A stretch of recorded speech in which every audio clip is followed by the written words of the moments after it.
బైబిల్లో రాసుకోవాలండి. ఇప్పుడు నేను చెప్తున్నటువంటి మాటలు చూసుకొని రాసుకున్నారనుకోండి, మరలా ఎప్పుడైనా నేను తప్పు చెప్పాను అనుకోండి, అప్పుడు మీరు నన్ను అడగడానికి అవకాశం ఉంటుంది. తప్పు చెప్పినప్పుడు సరిదిద్దుకునేటువంటి ఒక అవకాశం దేన్ని బట్టి మనకు కలుగుతుందంటే బైబిల్ను బట్టే. ఈరోజు క్రీస్తు సువార్తకు తగినట్టు బ్రతకమన్నాడు దేవుడు మనల్ని. దేవుడు మనల్ని ఏం చేశాడంటే లోకంలో నుంచి పిలిచాడు. ఎవరి ద్వారా పిలిచాడంటే యేసుక్రీస్తు ద్వారా మనల్ని పిలిచాడు. యేసుక్రీస్తు గురించి మాట్లాడుతూ యోహాను సువార్తలో అంటాడు కదా, నిజమైన వెలుగుండెను, అది లోకంలోనికి వచ్చుచు ప్రతి మనుషుణ్ణి వెలిగింపచేసింది. అంతేనా కదా? బైబిల్కు మనం మాట్లాడుతున్న ప్రతి మాట కూడా బైబిల్లో ఉండి తీరాలండి. నిజమైన వెలుగుండెను, అది లోకములోనికి వచ్చుచు ప్రతి మనుషుణ్ణి వెలిగింపచేసింది. మనం వెలిగింపబడ్డాం, దేవుని దగ్గరికి వచ్చాం, వాక్యాన్ని మనం చూస్తున్నాం. మీరు చూస్తున్నారు బైబిల్ నుంచి ఎన్ని మాటలు మీకు చూపిస్తూ వస్తున్నా. ఎందుకంటే ఒక మాట రెండు మాటలు చూపించి ఇంకేదో నేను మాట్లాడటం లేదు. ప్రతిదీ కూడా బైబిల్లో ఉందా లేదా అనటానికి ఆధారం చూపిస్తున్నాను. ఎందుకంటే ఇలా ఉంది అని నమ్మటానికి మరలా మా సేవకుడు ఇలా చెప్పాడు, అన్న ఇలా చెప్పాడు అన్నది కాదండి.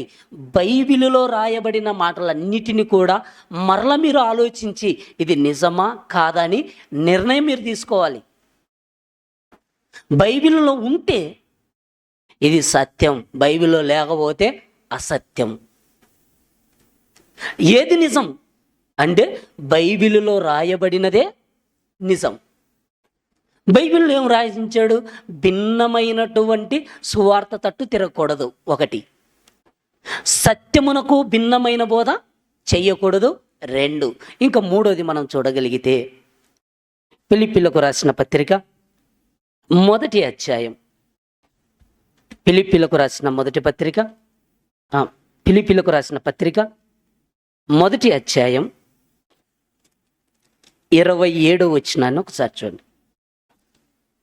ఫిలిప్పీలకు రాసిన పత్రిక మొదటి అధ్యాయం 27వ వచనం.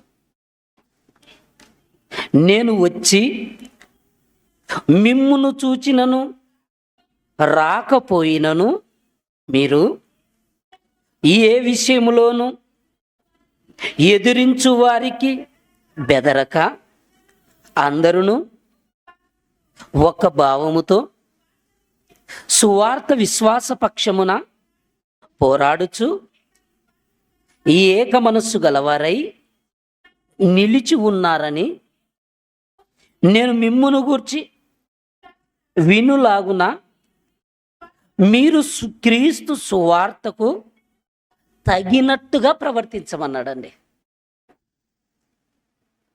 ఎంత చక్కగా రాయబడిందండి. పౌలు గారు ఫిలిప్పీలో ఉన్నటువంటి సంఘానికి రాస్తున్నాడు. ఏమనంటే మీరు క్రీస్తు సువార్తకు తగినట్టుగా ప్రవర్తించండి. ఈరోజు అండి పెద్ద పెద్ద బోధకులని చెప్పుకున్న వాళ్ళు, మేము గొప్ప వాళ్ళమని సమాజంలో అనుకున్న వాళ్ళు క్రీస్తు సువార్తకు తగినట్టుగా ప్రవర్తిస్తున్నారా? దేవుని పిల్లలకు తగినట్టుగా ప్రవర్తిస్తున్నారంటే ప్రవర్తించట్లేదు. ఎందుకంటే సాతాను మనిషి యొక్క హృదయాన్ని ఏం చేస్తుందంటే ప్రేరేపిస్తుంది. యూదా అండి యేసుప్రభుతో ఉన్నాడా లేడా? యేసుప్రభుతో యూదా ఉన్నాడు. యూదా దగ్గర డబ్బు సంచి ఉంది. యేసుతో పాటు తిరిగాడు, పరిచర్యలో కొనసాగాడు. ఆఖరికి యేసుక్రీస్తు మరణానికి ముందు యూదా ఆలోచన ఏమైపోయిందంటే మారిపోయింది. యేసుతో పాటు ఉన్నాను, నాకు ఆహారం దొరికింది. యేసుతో పాటు ఉన్నాను, మంచి పేరుంది. యేసుతో పాటు ఇప్పుడు ఉన్నాను, అంత నాకు సక్రమంగా జరిగింది. ఇప్పుడు ఆయన వెళ్ళిపోతున్నాడు, తర్వాత మా పరిస్థితి ఏందని ఆలోచించి యేసుక్రీస్తునే 30 వెండి నాణేలకు అమ్మేసుకున్నాడని ఒక మాటలో చెప్పాలంటే. అపవాది సాతాను యూదా హృదయంలో ఏం చేసిందంటే పుట్టించింది. ఒక దుర్బోధ, అంటే ఒక యేసుకు విరోధంగా ప్రవర్తించేటట్టుగా యూదాలో అపవాది మనసు పుట్టించింది. అది బైబిల్లో రాయబడింది. మన హృదయంలో కూడా అపవాది ఏ రకంగా మనల్ని దేవునికి దూరం చేయాలని అది ఏం చేస్తుందంటే, అపవాది ఎవరిని మింగుదునా అని గర్జించు సింహం వలె వెతుకుచూ తిరుగుతూ ఉంది. అది వెతుకుతుంది, తిరుగుతుంది, ఎవరిని మింగాలని. ఇప్పుడు ఎవరిని మింగింది, ఎవరిని మింగలేదన్నది మనకు తెలియాలంటే దేన్ని బట్టి మనం చూడాలంటే వాక్యాన్ని బట్టే చూడాలి. అంతేనా కదా? వాక్యం ఏం చెప్తుంది? వాక్యం అంటుంది, మీరు క్రీస్తు సువార్తకు తగినట్టుగా ప్రవర్తించండి. ఒక్కొక్కరిని చూడండి. ఇప్పుడు ఎవరు సువార్తకు తగినట్టుగా బ్రతుకుతున్నారు? ఎవరు బైబిల్లో ఉన్నది చెప్పగలుగుతున్నారు? ఎవరు వాక్యానుసారంగా మాట్లాడగలుగుతున్నారని మనం బైబిల్ను ముందు పెట్టుకొని ఆలోచించుకోవాలి. అలా ఆలోచించలేకపోతున్నామండి ఇప్పుడు మనం.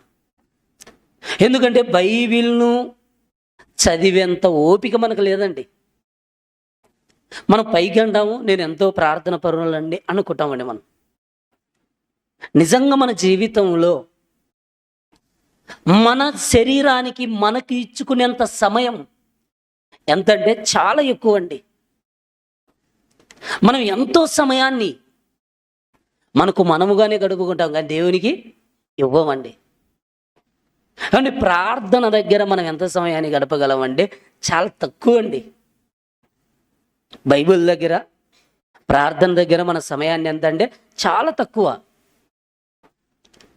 మనం స్నానానికి వెళ్ళాం అనుకోండి, ఎంతసేపు ఉంటాం? దాదాపు చాలాసేపు ఉంటారండి. ఒక్కొక్కరు స్నానం చేస్తుంటే నువ్వు బయటికి రాని పిలిచేదాకా కూడా రారండి. అవునా కదా? అద్దం దగ్గరికి వెళ్ళిపోయారనుకోండి, ఎంతసేపు? చాలా టైం ఇస్తామండి మనం. అద్దం దగ్గర సమయం ఎక్కువ ఉంటుంది, స్నానం దగ్గర సమయం ఎక్కువ ఉంటుంది, తినే దగ్గర సమయం. కానీ ప్రార్థన దగ్గర, దేవుని దగ్గర ఇలా ఆలోచించుకుంటే మనము బోధ విషయంలో కూడా దేవుడికి సమయం ఇవ్వట్లేదండి. ఒక మాటలో చెప్పాలంటే, మనం వాక్యానికి సమయం ఇచ్చినప్పుడు వాక్యాన్ని పరిశీలిస్తాం. మనలో వినయము, విధేయత అనేది ఉన్నప్పుడు మనం ఏం చేస్తామంటే వాక్యానికి ముందు ప్రాధాన్యత. వాక్యానికి ఎప్పుడైతే మనం ప్రాధాన్యత ఇచ్చినప్పుడే మనం భక్తిగా ఉన్నామని అర్థం. అంతే.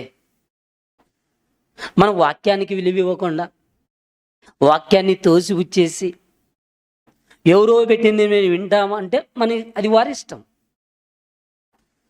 ఇప్పుడు మనము చెప్తున్నాం అనుకోండి, మనము ఒకవేళ వాళ్ళ మాట మనం అంగీకరించలేదనుకోండి, వాళ్ళు ఏమనుకుంటారంటే ఈయనకేం తెలుసు, ఏం చెప్తాడులే అనుకుంటారండి. కానీ ప్రత్యక్షంగా మీరు బైబిల్లో చూసినప్పుడు మీకు అర్థమవుతుంది కదండి ఏం చెప్తున్నాడు, ఏముందన్నది. ఇక్కడ పౌలు గారు ఫిలిప్పీ సంఘానికి చెప్తున్నాడు, నేను వచ్చినను రాకపోయినను ఎదిరించు వారికి బెదరక విశ్వాస పక్షమున, సువార్త పక్షమున మీరు పోరాడుచు ఒక్క భావముతో ఏక మనస్సు కలిగి మీరు క్రీస్తు సువార్తకు తగినట్టుగా ప్రవర్తించండి అన్నాడండి. క్రీస్తు సువార్తకు తగినట్టుగా మనం ప్రవర్తించాలి. క్రీస్తు సువార్తకు తగినట్టుగా ప్రవర్తించకుండా చాలామంది ఏం చేస్తున్నారంటే ఎనికిది ముందు దేనికి మనిషిని తికమక పెట్టేసేటువంటి ప్రశ్నలండి. ఎందుకంటే బైబిల్లో పౌలు గారు చెప్తున్నారు చూడండి, కొరింథీయులకు రాసిన రెండవ పత్రిక 2వ అధ్యాయం 17వ వచనాన్ని చూడండి. కావున ఇట్టి సంగతులకు చాలిన వాడెవడు? మేము దేవుని వాక్యమును కలిపి చెరిపెడు అనేకుల వలె ఉండక నిష్కాపట్యము గలవారమును దేవుని వలన నియమింపబడిన వారమై ఉండి క్రీస్తునందు దేవుని ఎదుట బోధించుచున్నాము అంటాడు చూడండి. పౌలు గారు కొరింథీలో ఉన్న సంఘానికి ఏమని చెబుతున్నాడంటే, మేము దేవుని వాక్యమును కలిపి చెరిపెడు అనేకుల వలె ఉండక అన్నాడండి. పౌలు గారి కాలానికే కలిపి చెరిపెడు వాళ్ళు ఎంతమంది ఉన్నారు? 2, 3, 5 మందా? అనేకులు అన్నాడు చూడండి. కలిపి చెరిపే బోధకులు ఎంతమంది అంటండి? అనేకులు. అపవాది తన సైన్యాన్ని సత్యమునకు విరోధముగా ఎందరినో తయారు చేసుకుంటుంది. అలా తయారు చేసుకుంటుంటే ఇక్కడ పౌలు గారు చెప్తున్నాడు, మేము దేవుని వాక్యమును కలిపి చెరిపెడు అనేకుల వలె ఉండక నిష్కాపట్యము గలవారమును దేవుని వలన నియమింపబడిన వారమయ్యుండి క్రీస్తునందు దేవుని ఎదుట బోధిస్తున్నాం అంటున్నాడు. చూడండి, ఎవరి మాట అన్నది? పౌలు గారేనా? పౌలు గారు అంటున్నారండి. పౌలు గారితో మాట్లాడింది ఎవరు? మనం ఆలోచిస్తే అపోస్తల కార్యములో మనం చూస్తే అక్కడ ఏమంటుందంటే, పౌలు గారు క్రైస్తవులను, దేవుని పిల్లలను చంపడానికి వెళ్ళిపోయిన తర్వాత ప్రత్యక్షంగా ఎవరు కనబడతారు? యేసుక్రీస్తు ప్రభుల వారు పౌలు గారికి దర్శనములో స్వయంగా కనపడి దేవుడు తన పక్షానికి మలుచుకుంటాడండి. అంతేనా కదా? అందుకే పౌలు గారు ఇంత ధైర్యంగా ఎందుకు మాట్లాడుతానంటే, నేను మనుషుల వలన కాక అంటాడండి. గల్తీ పత్రికలు ఏమంటాడంటే, నేను మనుషుల వలన కాక అంటాడు. ఒకసారి బైబిల్లో చూడండి ఆ మాట కూడా. గల్తీలకు రాసిన పత్రిక 1వ అధ్యాయం 11వ వచనం. సహోదరులారా, నేను ప్రకటించిన సువార్త మనుషుని యోచన ప్రకారమైనది కాదని మీకు తెలియజెప్పుచున్నాను. మనుషుని వలన దానిని నేను పొందలేదంటున్నాడు. చూడండి, ఎవరి వలన పొందలేదు? మనుషుని వలన నేను పొందలేదు. ఇంకెవరి వలన పొందాడు అన్నది కింద చెప్తున్నాడు. చూడండి, నాకెవడును బోధింపను లేదు కానీ యేసుక్రీస్తు బయలుపరుచుట వలననే నాకు లభించినది అంటుండే. చూడండి, మనుషులు నాకు బోధించలేదు, యేసుక్రీస్తు ప్రభుల వారు స్వయంగా నాకు బయలుపరచుట వలననే నాకు లభించింది అంటున్నాడు. చూడండి, పౌలు గారు తాను కలిగినటువంటి ఆ సత్యమును సత్యముగానే తెలియచేస్తూ వస్తున్నాడు. చూడండి, నాకు మనుషుని వలన కలగలేదు, నాకు మనుషుడు బోధించలేదు, నాకు బోధించింది యేసుక్రీస్తు ప్రభుల వారి వలన. ఆయన నాతో బయలుపరిచింది. బంజేయి, ఆయన నాకు బోధించింది నాకు అని పౌలు గారు స్వయంగా తన నోటితో చెప్తున్నాడు. చూడండి, దేవుని యొక్క వాక్యము ఎంత చక్కగా కనబడుతుందంటే, పాత నిబంధనల గ్రంథంలో నుంచి కూడా ఒక బాధ్యత దేవుడు మన మీద పెట్టాడంటే, ఆ బాధ్యతను మనం ఏం చేయాలంటే సక్రమంగా నిర్వర్తించాలి. అలా నడుచుకోవాలి మనం. సమయలు ఉన్నాడండి. సమయలు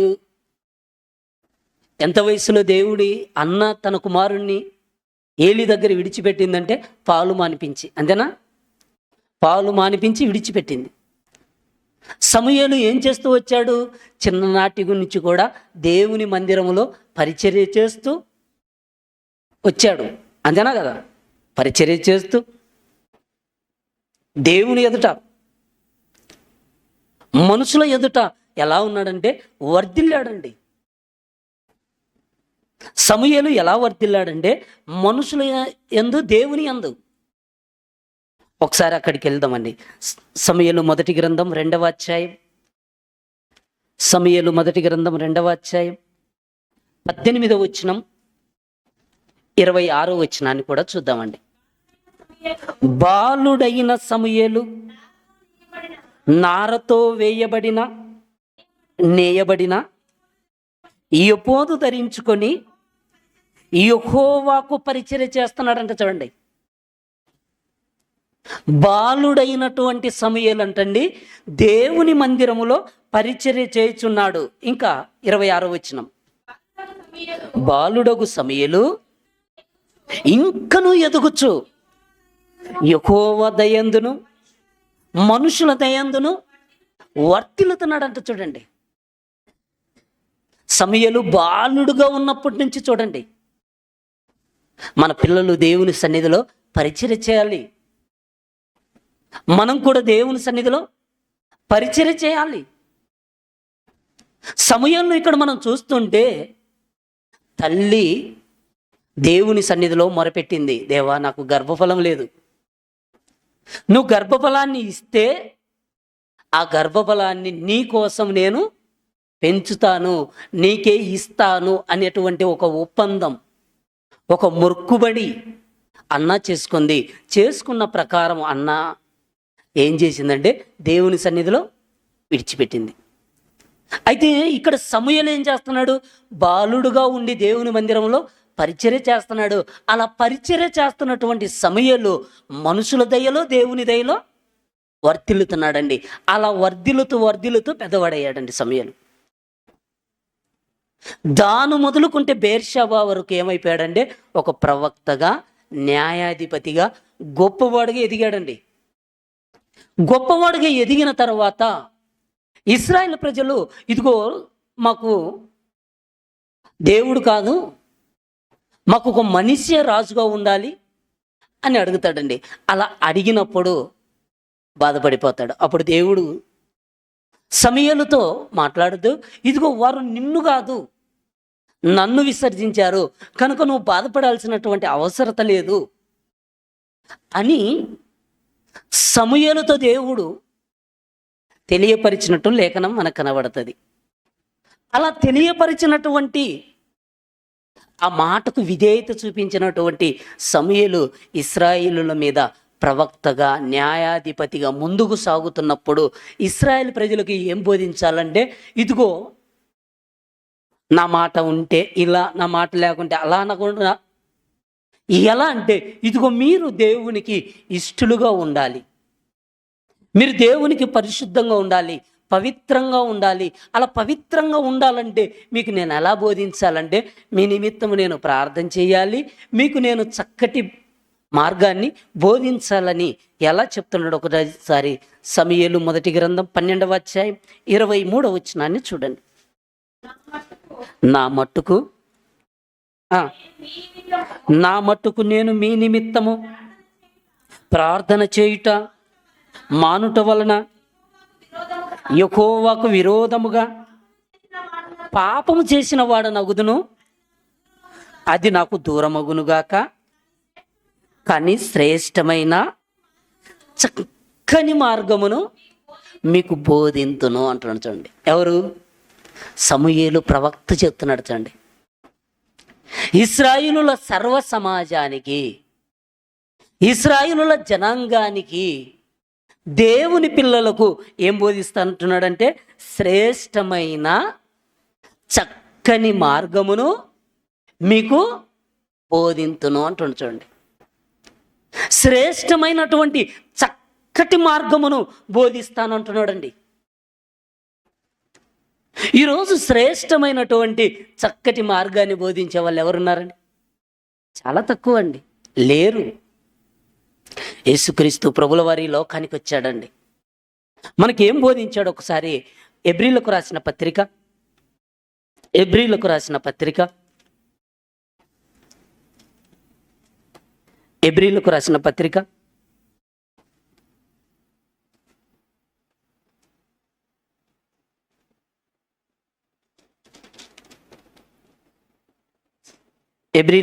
పత్రిక 10వ అధ్యాయం, ఎబ్రీలకు రాసిన పత్రిక 10వ అధ్యాయం 19వ వచనాన్ని చూడండి. సహోదరులారా, ఈ యేసు మన కొరకు ప్రతిష్ఠించిన మార్గమున, అనగా నూతనమైనదియు జీవము గలదియు ఆయన శరీరము అను తెర ద్వారా ఏర్పరచబడినదియునైనా మార్గమున ఆయన రక్తము వలన పరిశుద్ధ స్థలమందు ప్రవేశించుటకు మనకు ధైర్యము కలిగి ఉన్నది అంటాడు చూడండి. ఆయన శరీరం అనేటువంటి తెర ద్వారా అంటాడు చూడండి. పరిశుద్ధమైనది నూతనమైన మార్గమును దేవుడు మనకు బోధిస్తున్నాడు. ఆ నూతనమైనటువంటి మార్గమే యేసుక్రీస్తు ద్వారా అండి. యేసుప్రభు అంటాడు కదండి, నేనే మార్గమును సత్యమును జీవమును, నా ద్వారానే తప్ప ఎవడు తండ్రి దగ్గరికి రాడు. యేసుక్రీస్తు ప్రభుల వారు ఈ లోకానికి వచ్చి మన పాపముల కోసం, మన అతిక్రమముల కోసం, మన దోషముల కోసం ఆయన చనిపోయి సమాధి నుండి తిరిగి లేచిన తర్వాత ఇదిగో యేసుక్రీస్తును ప్రకటించటానికి అపోస్తలులు అంటే శిష్యులు ఉన్నారు. ఆ శిష్యులు బోధించినటువంటి బోధ, ఆ శిష్యుల ద్వారా దేవుడు ఏం చేశాడంటే వాక్యమును దేవుడు ఏం చేశాడంటే స్థిరపరిచాడు. దేవుడు వాక్యాన్ని ఏం చేశాడంటే స్థిరపరిచాడు. ఈ స్థిరపరిచాడంటే మళ్ళీ మనకు నమ్మకం తక్కువ అండి. బైబిల్లో చూద్దాం చూడండి. మార్కు సువార్త 16వ అధ్యాయం, మార్కు సువార్త 16వ అధ్యాయం 20వ వచనం. వారు బయలుదేరి వాక్యం అంతటా ప్రకటించిరి. ప్రభువు వారికి సహకారుడై ఉండి ఈయను వెంట జరుగుచూ వచ్చిన సూచక్రియల వలన వాక్యమును స్థిరపరచుచుండెను అన్నాడు చూడండి. దేని వరకు స్థిరపరిచాడండి? సూచక్రియల వలన దేన్ని స్థిరపరిచాడంట? వాక్యమును స్థిరపరిచాడంటండి. వాక్యము స్థిరపరచబడింది. అపోస్తులు మరణమైపోయారు. మొదటి 100 సంవత్సరాలలో వాక్యం అంతా కూడా స్థిరపడింది. ఆ స్థిరపడిన దానిని బైబిలుగా దేవుడు ఏం చేశాడంటే మనకు అప్పగించాడు. మనకు బోధ అన్నది మాటి మాటికి అప్పగించబడదండి. బోధ ఒక్కసారి అప్పగించబడిందండి. ఇది బైబిల్ అంతా కూడా మనకు ఒకేసారి మన చేతిలోనికి వచ్చేసింది. ఇంకా మనం చూడగలిగితే యూదా పత్రిక 3వ వచనం. యూదా పత్రిక 3వ వచనం. యూదా పత్రిక 3వ వచనాన్ని చూస్తే, ప్రియులారా, మనందరికీ కలిగేడు రక్షణను గూర్చి మీకు రాయవలనని విశేష ఆసక్తి గలవాడనై ప్రయత్నపడుచుండగా పరిశుద్ధులకు ఒక్కసారే అప్పగింపబడిన బోధ నిమిత్తం అన్నాడు చూడండి. పరిశుద్ధులం. మనం ఎవరమండి? ఇప్పుడు పరిశుద్ధులం, దేవుని పిల్లలం. దేవుని పిల్లలమైనటువంటి మనకు ఎన్నిసార్లు అప్పగించబడిందంటండి? ఒక్కసారే అప్పగింపబడిన బోధ నిమిత్తం మనం ఏం చేయాలి? ఇప్పుడు పోరాడమంటున్నాడు చూడండి. పోరాడమంటే కత్తులు అన్ని పట్టుకోమని కాదండి. సత్యాన్ని సత్యముగా ప్రకటించటానికి బైబిల్ను చూపించాలి మనం. ఎందుకంటే మనం కూడా కలిపి చెరిపెడు వారి వలె అనేకుల వలె ఉండకూడదు. మనం ఏంటంటే వాక్యాన్ని వాక్యంగానే చూపించాలండి. బైబిల్లో ఏదైతే రాయబడిందో దాన్ని మనం ఏం చేయాలంటే ఈరోజు తెలుసుకోవాలి. ఇలా తెలుసుకోవటానికి దేవుడు ఎన్ని మాటలు మనం చూసాము ఇప్పుడు బైబిల్లో, చూసామా లేదా? ఈ మాటలన్నీ కూడా మనం సత్యంగా ఉండాలని, బైబిల్ చెప్పిన దాన్ని మనం అనుసరించాలని దేవుడు చెప్తున్నాడు. అయితే ఇక్కడ ఎక్కువగా ఇప్పుడు జరుగుతున్నటువంటి ఈ సోషల్ మీడియాలో ఎక్కువ గొడవ ఎక్కడంటే తండ్రి కుమారుడు ఉన్నాడు కదా. తండ్రి కుమారుడు అనగానే తండ్రితో కుమారుడు సమానము అంటారండి. తండ్రితో కుమారుడు సమానము. అక్కడ మీరు తగ్గించేస్తున్నారు అంటారండి. మనం ఎవరినైనా కూడా ఒకవేళ ఇప్పుడు బైబిల్ను బట్టి మన బైబిల్లో ఉన్నది మాట్లాడుతున్నప్పుడు చాలామంది ఏమంటారంటే ఇదిగో తగ్గించకూడదంటే, ఇప్పుడు యేసుక్రీస్తు ప్రభుల వారు నా తండ్రి అన్నాడని లేదా? తండ్రి అన్నాడు. కానీ యేసుక్రీస్తు ప్రభుల వారు తనంతట తాను ఏమంటున్నాడో ఒకసారి బైబిల్లో చూసిన తర్వాత ముందుకు వెళ్దామండి. యోహాను సువార్త 5వ అధ్యాయం, యోహాను సువార్త 5వ అధ్యాయం 18వ వచనాన్ని ఒకసారి చూడండి. యోహాను సువార్త 5వ అధ్యాయం 18వ వచనం. ఆయన విశ్రాంతి దినాచారము మీరుట మాత్రమే గాక దేవుడు తన స్వంత తండ్రి అని చెప్పి తన్ను దేవునితో సమానుడిగా చేసుకున్నాడంట. చూడండి, ఎవరు చెప్తున్నారు ఈ మాట? యేసుక్రీస్తు ప్రభుల వారేనా? తండ్రి నా సొంత తండ్రి అని చెప్తున్నాడు.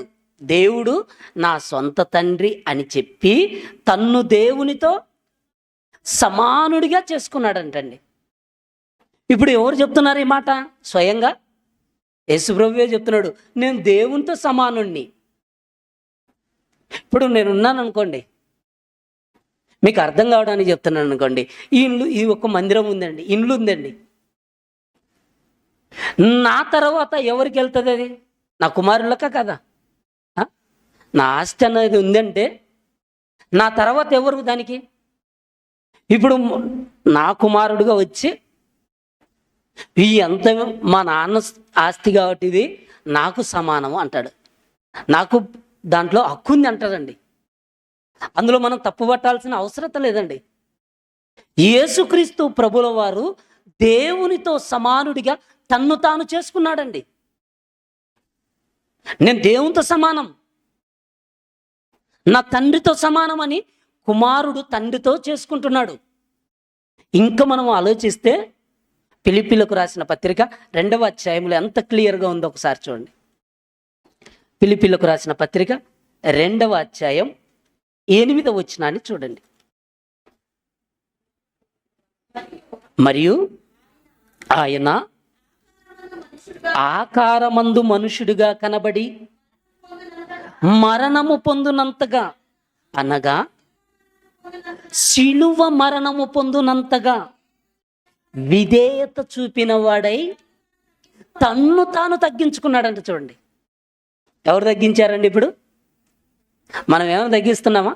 కాదండి. అసలు యేసుక్రీస్తు ప్రభుల వారే, ఇదిగో నా తండ్రికి నేను విధేయత చూపించాలి, నా తండ్రి ఏదైతే చేయటానికి నన్ను పంపించాడో దానిని నేను చెయ్యాలి అని మరణము పొందునంతగా తన్ను తాను విధేయత చూపిన వాడై తన్ను తాను తగ్గించుకున్నాడు. చూడండి, అంటే యేసుక్రీస్తు ప్రభుల వారే తన్ను తాను తగ్గించుకుంటున్నాడు. చూడండి, తగ్గించుకున్నాడండి. ఎందుకంటే ఇదిగో నా తండ్రి నన్ను పంపాడు. ఎక్కడి నుండి? పరము నుండి ఈ లోకానికి వచ్చాడండి. క్రిస్మస్ వచ్చింది అనుకోండి, మరలా మనమే చెప్తామండి యేసుక్రీస్తు పుట్టాడని. అంతేనా కదా? నా తండ్రి పంపాడు నన్ను. సమాజములో మానవాళి నశించిపోతుంటే, దేవునికి దూరం అయిపోతుంటే, పాడైనటువంటి సమాజాన్ని బాగు చేయటానికి, దారి తప్పినటువంటి మానవాళి పాపములను నేను ఈ లోకానికి వచ్చి మనుషుల పాపం అంతా కూడా తీసుకొని వెళ్ళాలని నా తండ్రి నన్ను పంపాడని యేసుక్రీస్తు ప్రభువే చెప్పాడండి. యోహాను గారు కూడా అంటారు కదండి, ఇదిగో లోక పాపమును మోసుకొని పోవు దేవుని గొర్రెపిల్ల అన్నాడని లేదండి. లోక పాపమును మోసుకొని పోవు దేవుని గొర్రెపిల్ల. ఇప్పుడు యోహాను ఉన్నాడండి, బాప్తీసం ఇచ్చే యోహాను ఉన్నాడు. బాప్తీసం ఇచ్చే యోహాను దగ్గరికి యేసు ప్రభు వచ్చారా రాలేదా? బాప్తీసం తీసుకోవడానికి ఆయన రాగానే, ఇదిగో నీ చెప్పుల వారి విప్పుటకైనను నీ చెప్పులు మోయుటకైనను నేను పాత్రుడును కాని అన్నాడని లేదా? అన్న తర్వాత యేసు ప్రభు యోహాను దగ్గరికి వచ్చి బాప్తీసం తీసుకున్నాడు. బాప్తీసం తీసుకున్న తర్వాత యోహాను గారు ఒక మాట అంటారండి. అది మనం ఇప్పుడు ఎందుకు ఈ మాట మీకు గుర్తు చేస్తున్నానంటే, మనకు కొన్ని విషయాలు తెలియవండి. తెలియనప్పుడు మనం ఏం చేయాలంటే తెలుసుకొని మనం మాట్లాడాలండి. అంతేనా కదా? ఏదైనా తెలియని విషయం ఉన్నప్పుడు మనం తెలుసుకొని మాట్లాడాలి. ఇప్పుడు యోహాను గారు ఎంత గొప్పవాడంటే, స్త్రీలు కనిన వారిలో యోహాను కంటే గొప్పవాడు లేడు అన్నాడు. అలాంటి యోహాన్ని ఏమంటున్నాడో ఒకసారి యోహాను సువార్త మొదటి అధ్యాయం, యోహాను సువార్త మొదటి అధ్యాయం 34 వచనాన్ని చూడండి. ఈయనే దేవుని కుమారుడని నేను తెలుసుకొని సాక్ష్యమిచ్చి తిని అన్నాడు. చూడండి, ఎవరండి? బాప్తీసమిచ్చు యోహాను మాట్లాడుతున్నాడు. ఈయనే దేవుని కుమారుడని నేను తెలుసుకొని సాక్ష్యం ఇస్తున్నా అంటున్నాడు. చూడండి, ఈయన దేవుని కుమారుడు అని సాక్ష్యం ఇస్తున్నాడు. చూడండి, ఇదిగో యేసుక్రీస్తు ప్రభుల వారు యోహాను బాప్తిస్మము యేసు ప్రభుకి ఇవ్వగానే పరలోకము నుండి ఒక స్వరం, ఈయన నా ప్రియకుమారుడు, ఈయన యందు నేను ఆనందిస్తున్నాననే స్వరం వచ్చింది. ఇప్పుడు యేసుక్రీస్తు ప్రభుల వారు విశ్రాంతి దినాన్ని మీరాడని యూదులు అనుకుంటుంటే యేసుప్రభు అంటున్నాడు, దేవుడు నా సొంత తండ్రి అని చెప్పి తన్ను దేవునితో సమానునిగా చేసుకున్నాడు. మన కోసం దేవుని యొక్క అక్కడ దేవుడు ఉన్నటువంటి ఆ స్థానములు ఉన్నటువంటి యేసు ప్రభువు తన్ను తాను తగ్గించుకొని ఈ లోకానికి వచ్చి మన పాపం కోసం, మన కోసం తన్ను తాను తగ్గించుకొని మరణం అయిపోయాడండి. ఇది మనం చూస్తున్నాం. ఇంకా మనం చూడగలిగితే యోహాను సువార్త 14వ అధ్యాయం, యోహాను సువార్త 14వ అధ్యాయం 16 వచనాన్ని చూడండి. యోహాను సువార్త 14వ అధ్యాయం 16 వచనం. దాసుడు తన యజమానుని కంటే గొప్పవాడు కాడు, పంపబడినవాడు తన్ను పంపిన వాని కంటే గొప్పవాడు కాడని మీతో నిశ్చయముగా చెప్తున్నాను అంటుంచండి. పంపబడినవాడు తన్ను పంపిన వాని కంటే అంటుండే. చూడండి, పంపబడినవాడు తన్ను పంపిన వాని కంటే గొప్పవాడు కాడని మీతో నిశ్చయముగా చెబుతున్నాను అంటున్నాడు. చూడండి, నన్ను పంపిన తండ్రి ఉన్నాడు, నన్ను పంపిన తండ్రి ఉన్నాడు, నన్ను పంపినటువంటి తండ్రి కంటే నేను గొప్పవాడిని కాను అంటున్నాడు. ఇంకా ఇదే అధ్యాయములో 28వ వచనంలో చూడగలిగితే, నేను వెళ్ళి మీ వద్దకు వచ్చేదనని మీతో చెప్పిన మాట మీరు వింటిరి కదా, తండ్రి నాకంటే గొప్పవాడు. అంటే యేసుక్రీస్తు ప్రభుల వారు ఈ లోకానికి వచ్చిన తర్వాత ఎంతంటే తన్ను తాను తగ్గించుకుంటున్నాడండి. మనం అయిందనుకోండి, మనకు ఒక ఉద్యోగం వచ్చినా, ఒక మంచి స్థితిలో మనం ఉన్నా, ఒకళ్ళతో సమానంగా మనం ఉన్నా ఏమనుకుంటామంటే మనం హెచ్చించుకుంటూ మనం సంతోషపడతామండి. అంతేనా కదా? మనకంటే పెద్దవారితో పాటు మనకు ఒక స్థితి వచ్చింది అనుకోండి, అప్పుడు ఏం చేస్తామంటే మనల్ని మనమే హెచ్చించుకుంటూ మనం సంతోషపడతాం. కానీ క్రీస్తు అలా కాదండి. అలా కాదనటానికి బైబిల్లో ఒక మాట చూపిస్తానండి.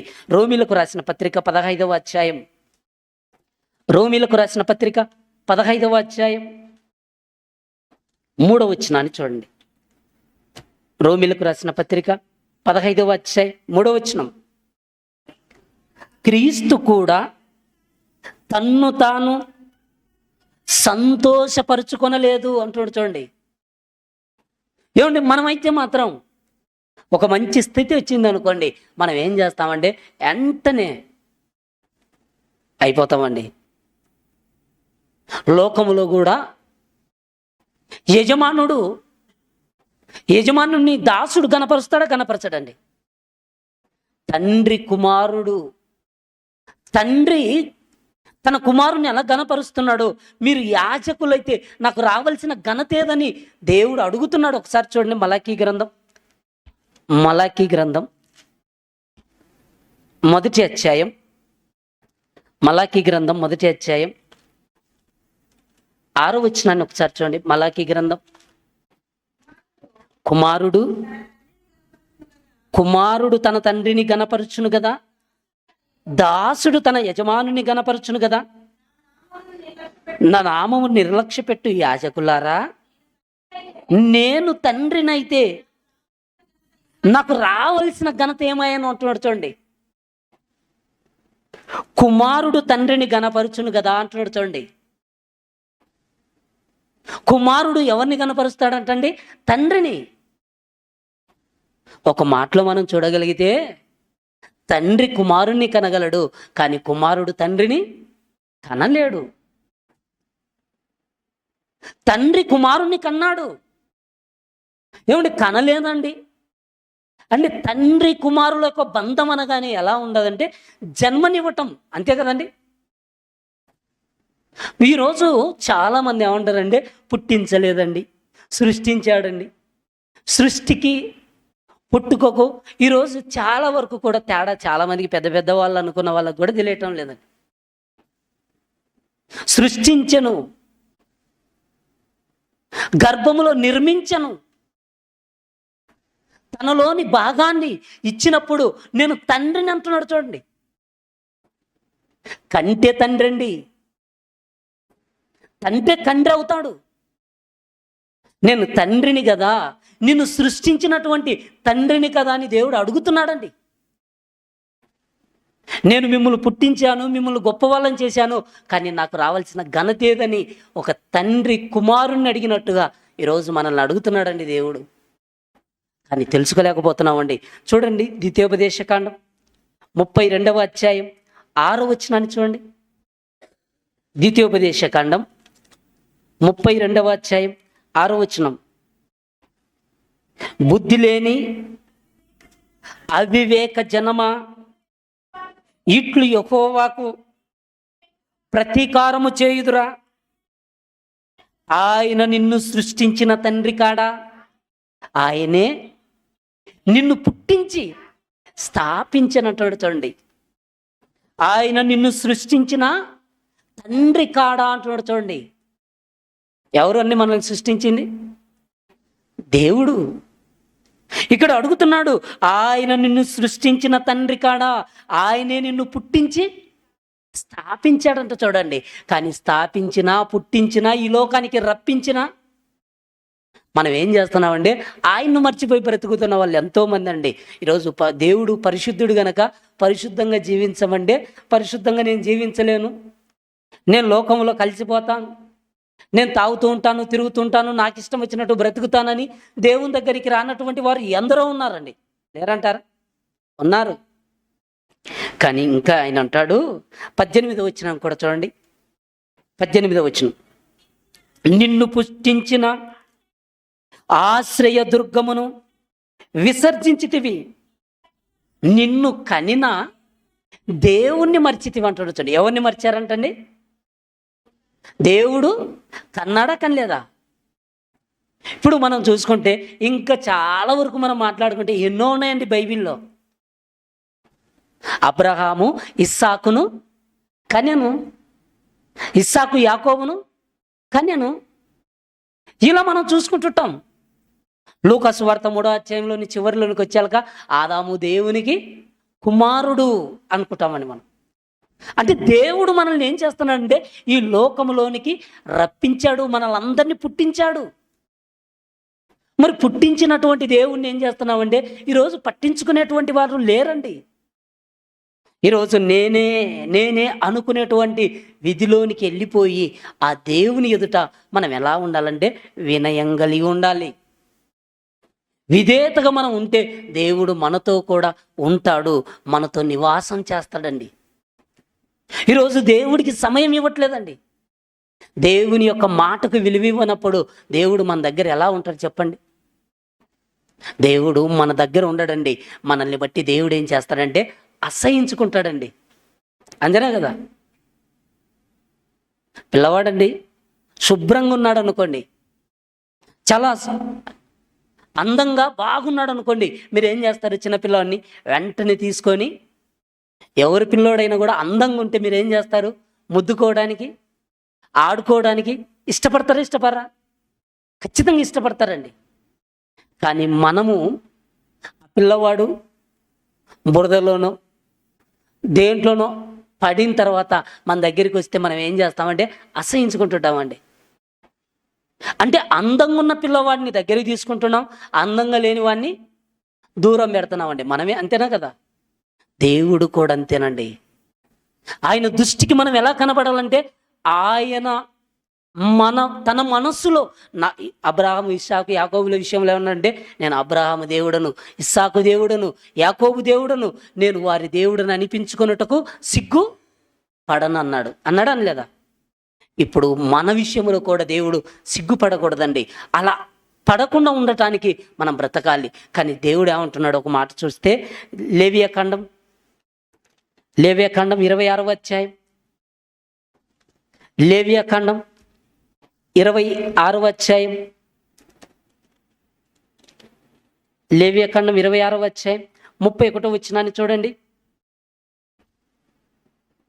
లేవియాకాండం 26వ అధ్యాయం 31వ వచనం, నా మనస్సు మీ యందు అసహ్యపడును అంటున్నాడు. చూడండి, మన వాక్యానుసారంగా మనం బ్రతకపోతే, దేవుడు చెప్పినటువంటి మాటల ప్రకారం మనం జీవించకపోతే, మనుషులను మనం మెప్పించినట్టయితే, దేవుని ఎదుట మనం దూరంగా ఉంటే, ఆయన దేవుడు అంటున్నాడు, నా మనస్సు మీ యందు అసహ్యపడుతుందంటండి. అసహ్యపడకుండా ఉండాలంటే మనం ఏం చేయాలంటే, దేవుణ్ణి మనము కలిగి ఉండాలి. మనం ఏం చేయాలంటే, మనం ఎంత నేర్చుకున్నా, మనకెంత జ్ఞానం ఉన్నా, మనం ఏం చేయాలంటే దేవుని యందు వినయముతో కూడినటువంటి భక్తి మనలో కలిగి మనం జీవించినట్టయితే దేవుడు మనతో నివసిస్తాడు, మనతో సహవాసంతో ఉంటాడు, మనకు తోడుగా ఉంటాడు. దేవునిలో మనం ఉండాలి. చూడండి ఆ మాట ఒకసారి. యెషయా గ్రంథం 57వ అధ్యాయం, యెషయా గ్రంథం 57వ అధ్యాయం 15వ వచనాన్ని చూడండి. యెషయా గ్రంథం, మహాగణుడును మహోన్నతుడును పరిశుద్ధుడును నిత్య నివాసి అయిన వాడు ఈలాగు సెలవిచ్చుచున్నాడు, నేను మహోన్నతమైన పరిశుద్ధ స్థలములలో నివసించువాడను, అయినను వినయము గల వారి ప్రాణమును ఉజ్జీవింపచేయుటకు, నలిగిన వారి ప్రాణమును ఉజ్జీవింపచేయుటకును, వినయము గల వారి యొద్దను దీన మనస్సు గల వారి యొద్దను నివసించుచున్నానంటాడు. చూడండి, ఎవరి దగ్గర అంటండి? వినయము గల దీన మనస్సు గల వారి యొద్దను నేను నివసించుచున్నాను అంటాడు. చూడండి, మన దగ్గర దేవుడు నివసించాలంటే మనకి ఇప్పుడు ఏం కావాలండి? వినయం కావాలా వద్దా?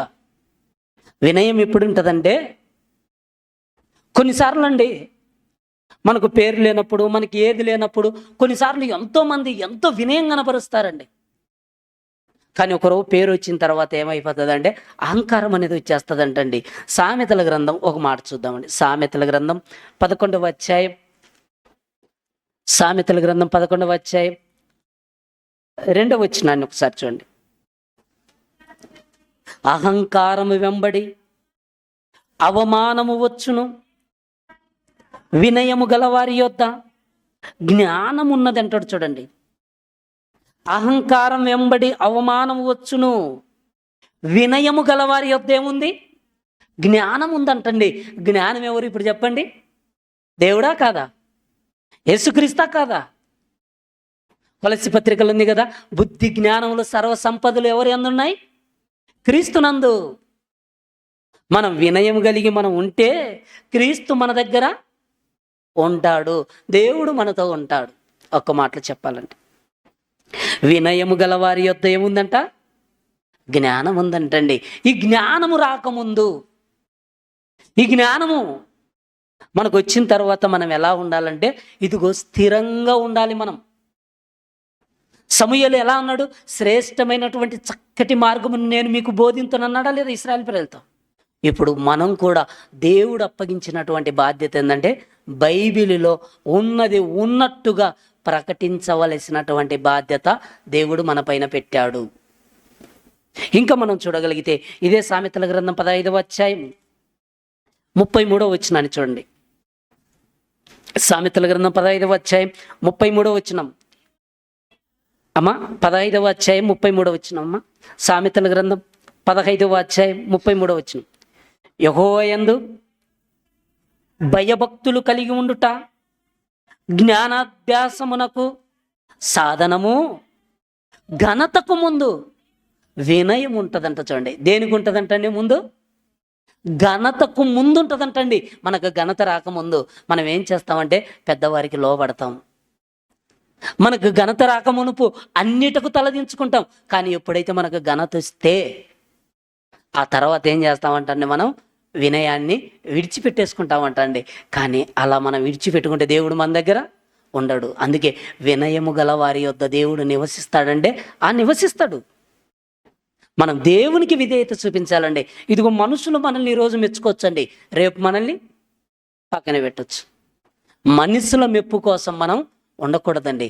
మనం దేవుని యొక్క మెప్పు కోరుకుంటే ఇంకా దేవుడు మనల్ని గొప్ప స్థాయికి మనల్ని తీసుకెళ్తాడు, గొప్పగా మనల్ని నిలబెడతాడు.